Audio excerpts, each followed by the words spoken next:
কেমন মামা মামা আর তো 2 থেকে 3 দিন পরে কিন্তু আমাদের পবিত্র ঈদুল আজহা অর্থাৎ কোরবানি কিন্তু 2 থেকে 3 দিন পরে। তো মামা এই ঈদে কিন্তু আমরা কিন্তু অনেক কিছু দেখতে পাবো। এর মধ্যে প্রধানত একটি ছিল আমাদের দেশে কিন্তু কিছু পাবলিক আছে যারা কিন্তু আইল ঠেলে, তার জায়গার আইল ঠেলে কিন্তু নিজের জায়গাটা বড় করে। এরা দেখবেন কি কিন্তু বিশাল সম্পদের মালিক। তারপর তারা কি করবে কি, তার যে সম্পদ সেই সম্পদ হিসাবে তার একটা কোরবানি হবে, ধরেন 1 কোটি টাকা একটা গরু, সে কোরবানি দেবে ধরেন 70,000 60,000 বা 1 লাখ 2 লাখ টাকা, এর বেশি দেবে না।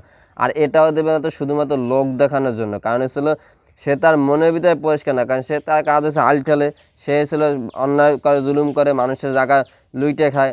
তো তার মূল কাজ হয়েছিল এইটা, সে শুধুমাত্র লোক দেখানোর জন্যই কিন্তু কোরবানিটা দেয়, তার মূল উদ্দেশ্য কিন্তু ইবাদত না, কারণ কোরবানি কিন্তু একটা ইবাদত।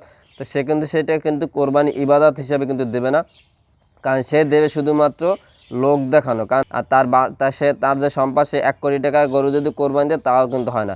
আমার কোরবানির নিয়ম আছে, কারণ হচ্ছে সেই অনুযায়ী মাইনেই কিন্তু কোরবানি দিতে হয়, কারণ কোরবানি শুধুমাত্র দিলেই হয় না। কারণ হচ্ছিল 595 গ্রামের রূপার যে দাম, এই সমান যদি কারো কাছে পরিমাণ যদি সম্পদ থাকে, সেক্ষেত্রে কিন্তু তার উপর কিন্তু কোরবানিটা ওয়াজিব হয়ে যায়।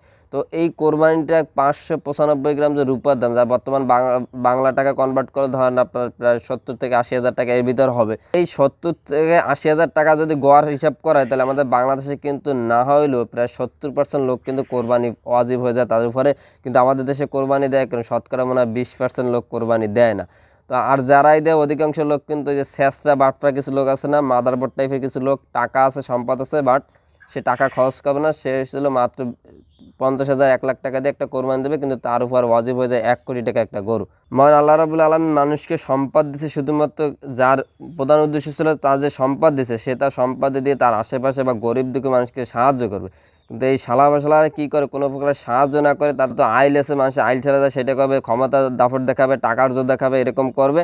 আর আসলে এই কোরবানি আসলে যখন সে সব খুব হুজুর দেখাবে, সে খুব ভালো মানুষ, সে কোরবানিতে গরু কিনতে যাবে, তার একটা কোরবানি গরুর দাম আসলে 1 কোটি টাকা, সে 70-80 হাজার টাকাতে কোরবানি দিয়ে কাজ কিন্তু খতম করে দেবে। তো মামা বারবার বলে এরকম কোরবানি দিলে কিন্তু কোরবানি হবে না। মহান আল্লাহ রাব্বুল আলামিনকে খুশি না করতে পারলে কিন্তু তোমার কোরবানি কোনো প্রকারভাবেই কিন্তু কবুল হবে না। আমার সবাই সবার জন্য দোয়া করবে, যাতে সবাই যেন এই ঈদুল আজহাটাকে যেন সুন্দরভাবে কাটাইতে পারে।